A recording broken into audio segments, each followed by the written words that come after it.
விஜய் அவர்கள் இந்த நிமிடம் வரையில் அந்த வழக்கிலே எஃப்ஐஆரிலே சேர்க்கப்படவில்லை.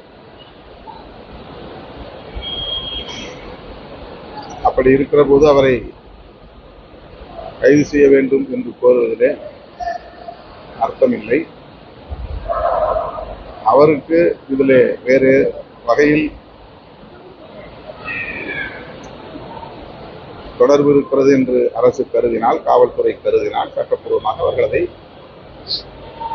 மேற்கொள்வார்கள், நடவடிக்கையை மேற்கொள்வார்கள். சமூக வலைதளத்தில் திமுகவினருக்கு எதிராக அதிக அளவு கருத்துக்கள் பகிரப்பட்டு வருகிறது. அது இந்த சம்பவத்தை தொடர்ந்து எல்லா சம்பவங்களிலும் அப்படித்தான் அவர்கள் ஒரு குழுவினர் தொடர்ந்து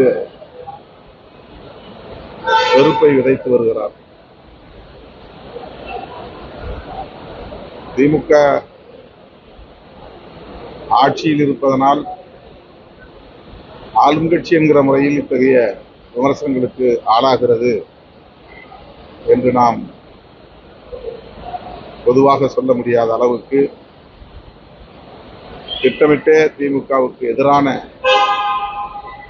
திமுக அரசுக்கு எதிரான வெறுப்பை சிலர் பரப்பி வருகிறார்கள். அதிலே இதுவும் உண்டு. அவ்வளவுதான்.